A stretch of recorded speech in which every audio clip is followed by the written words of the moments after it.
Jadi, sampai orang tua kalau sampai perlu bersaing dengan pihak lain dalam menyampaikan pesan kepada anak, maka kemungkinan besar kedekatannya belum terbangun dengan baik.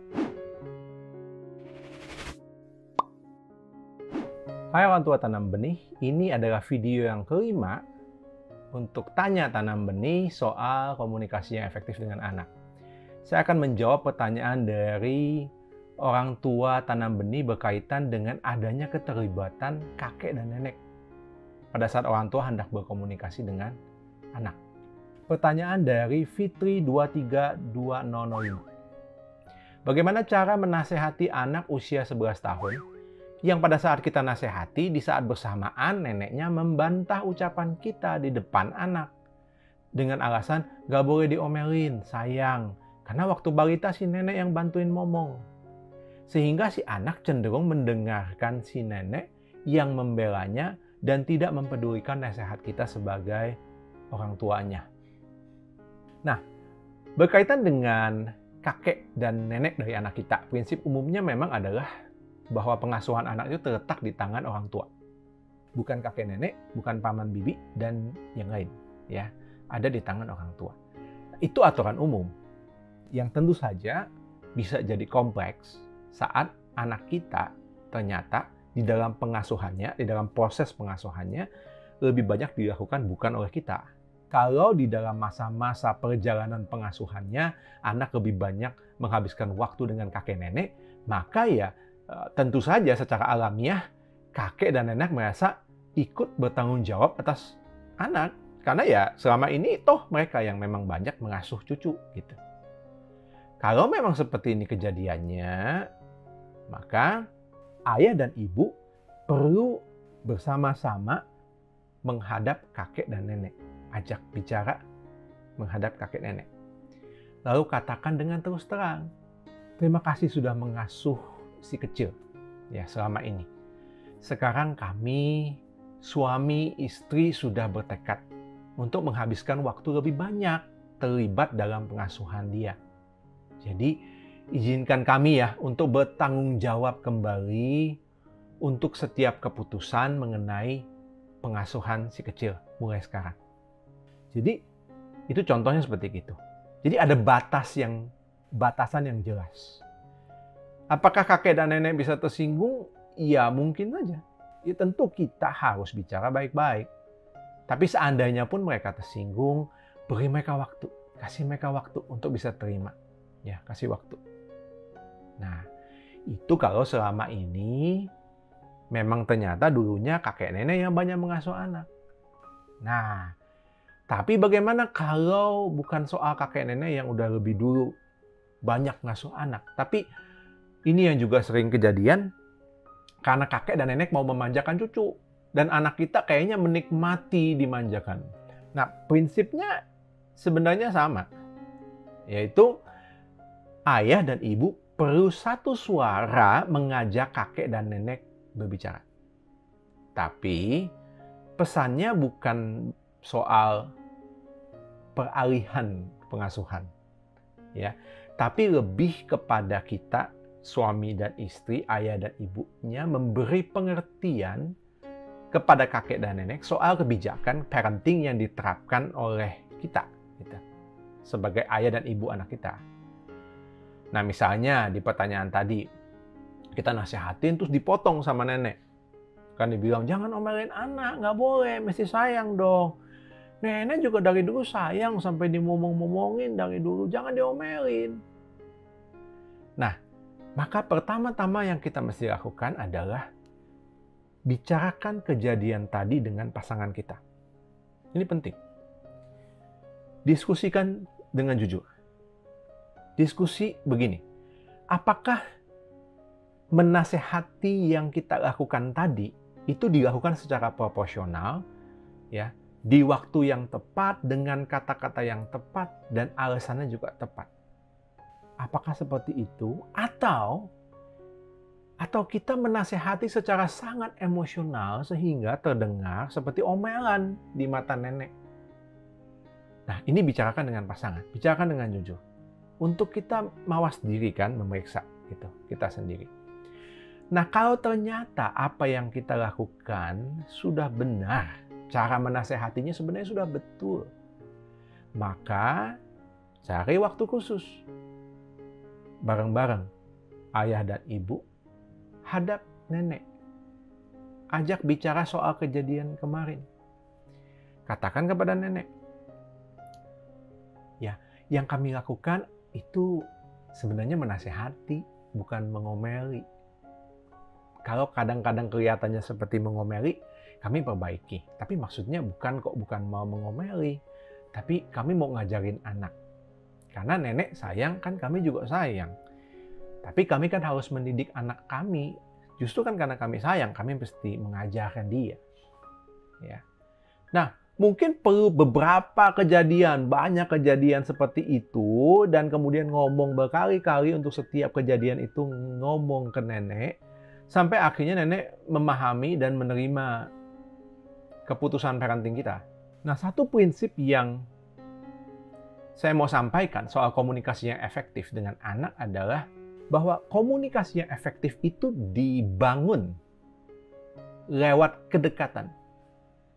Dibangun lewat kedekatan. Jadi bukan tahu-tahu ada aja. Komunikasi yang efektif itu hasil dibangun, bukan tahu-tahu ada. Dibangun oleh kedekatan, dibangun lewat kedekatan. Nah, menjadi dekat itu kan proses. Nggak bisa kan tahu-tahu dekat.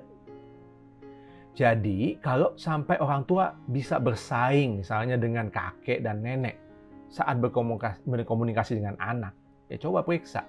Jangan-jangan memang anak ternyata punya kedekatan yang jauh lebih tinggi dengan kakek dan nenek dibandingkan dengan orang tua. Nah, kalau memang demikian, maka ya kita perlu membangun kedekatan dulu dengan anak. Tentunya bukan dengan menjelek-jelekan kakek dan nenek supaya mereka jauh dari anak, bukan. Tapi orang tua yang aktif mulai memperbaiki hubungan dengan anak supaya semakin lama semakin dekat. Nah, sampai di titik tertentu, kita tidak perlu bersaing dengan kakek dan nenek saat berkomunikasi dengan anak. Karena anak pada dasarnya lebih dekat dengan kita daripada dengan kakek dan nenek. Jadi, prinsip tadi perlu diingat. Ya, bahwa komunikasi yang efektif itu dibangun lewat proses kedekatan. Nah, ada pertanyaan yang kedua, masih berkaitan dengan kakek dan nenek, dari Yustinadi. Bagaimana cara berkomunikasi yang baik dengan anak laki-laki saya? Usianya 13 tahun. Karena saya tinggal dengan kakek dan neneknya yang harus saya jaga perasaannya. Juga ketika saya harus tegas dengan anak saya. Karena saya tugasnya ibu menganggap ayah. Wah, luar biasa, luar biasa. Jadi ibu menganggap ayah. Luar biasa. Ya. Nah, prinsipnya sama. Bahwa ada batasan yang mesti jelas dengan kakek dan nenek. Cuma memang ini kan kita budaya di timur ya. Jadi kakek dan nenek itu bagi kita sangat signifikan gitu ya. Cuma dari pertanyaan yang barusan, saya sebenarnya menangkap satu ungkapan yang menarik dari pertanyaan tadi. Saya tinggal dengan kakek dan neneknya yang harus saya jaga perasaannya. Jadi, ini mungkin situasi yang mungkin dialami juga oleh banyak orang tua nih. Yang saat ini harus berhadapan dengan kakek dan nenek karena tinggalnya dengan orang tua atau dengan mertua. Sehingga perlu dijaga perasaannya. Gitu. Ya, mungkin ini banyak dialami. Nah, begini, tentu kita memang jelas perlu yang namanya menjaga perasaan orang lain. Apalagi perasaan orang tua dan mertua, gitu ya. Itu kan namanya tata krama dan kesopanan, betul kan? Nah, yang hendak saya ingatkan adalah bahwa yang namanya menjaga perasaan orang lain dalam konteks tata krama dan norma kesopanan itu bentuknya adalah kita membawa diri dengan baik di depan mereka. Ya, jadi misalnya cara kita ngomong sopan, tidak bentak, tidak memaki, tidak ngomong kotor, tidak mukul, tidak dorong, pokoknya tidak menyentuh mereka secara tidak hormat gitulah. Itu yang namanya menjaga perasaan orang lain. Itu yang namanya menjaga perasaan orang lain. Nah, Sementara menjaga perasaan orang lain itu tidak sama dengan membiarkan orang lain melanggar batasan kita, baik sebagai pribadi maupun dalam kapasitas kita sebagai orang tua. Jadi, selama orang tua sadar betul bahwa apa yang dia perlakukan kepada anak itu memang benar dari sisi parenting, maka orang tua harus tetap berdiri menjaga batasan dalam perannya sebagai orang tua. Dan batasan inilah yang perlu untuk terus-menerus diingatkan ya kepada kakek dan nenek. Tapi tentunya dengan membawa diri secara baik pada waktu menyampaikan batasan tersebut kepada mereka. Betul, ini bukan sesuatu yang sederhana, betul banget ya. Tapi tidak ada resep ajaib kalau berkaitan dengan hidup bersama dengan orang tua atau mertua. Nggak ada resep ajaib ya. Semuanya adalah soal bagaimana mengelola tension hari demi hari, bulan demi bulan, ya, sampai akhirnya tercapai titik keseimbangan terbaik yang bisa dicapai. Titik keseimbangan terbaik yang bisa dicapai pada akhirnya nyampe. Ya. Kalau sampai tidak tercapai gimana? Ya, pilihannya adalah pindah dan tidak lagi tinggal bersama dengan orang tua atau mertua. Kan itu juga salah satu pilihan. Silakan pertimbangkan sesuai dengan kondisi masing-masing. Karena ini kan kondisi setiap keluarga, setiap rumah tangga beda-beda. Pertimbangkan baik-baik. Pilihan mana yang harus dilakukan gitu ya. Satu lagi, ya. Ini satu hal yang saya sering katakan kepada pasangan yang harus mengalami situasi yang cukup complicated gitu ya, cukup kompleks dengan orang tua atau mertua. Seperti begini yang saya mau sampaikan.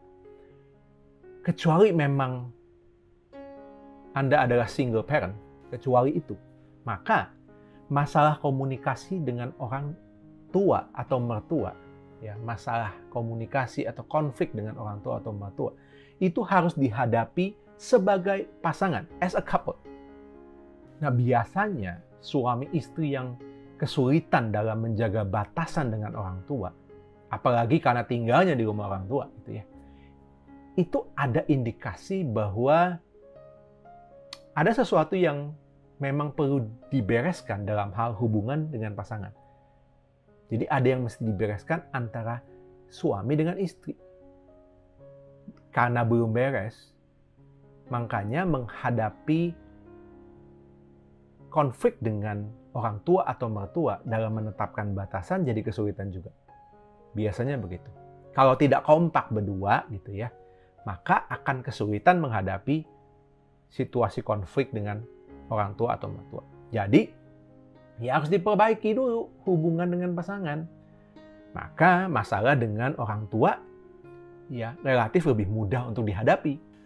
Jadi, saya ulangi lagi bahwa prinsip komunikasi efektif dengan anak di video ini adalah bahwa komunikasi yang efektif itu dibangun lewat kedekatan. Bukan tahu-tahu ada. Jadi, sampai orang tua kalau sampai perlu bersaing dengan pihak lain dalam menyampaikan pesan kepada anak, maka kemungkinan besar kedekatannya belum terbangun dengan baik. Nah, ya jangan sampai ini terjadi. Ya, jangan sampai ini terjadi. Nah, semoga ini bermanfaat. Share ke orang tua lain yang mungkin membutuhkan pesan-pesan yang disampaikan di video ini atau di video-video mengenai komunikasi efektif yang lain. Jangan lupa juga subscribe channel YouTube Tanam Benih, juga di sosial media kami, supaya tidak ketinggalan dengan video-video parenting lainnya. Sampai ketemu lagi.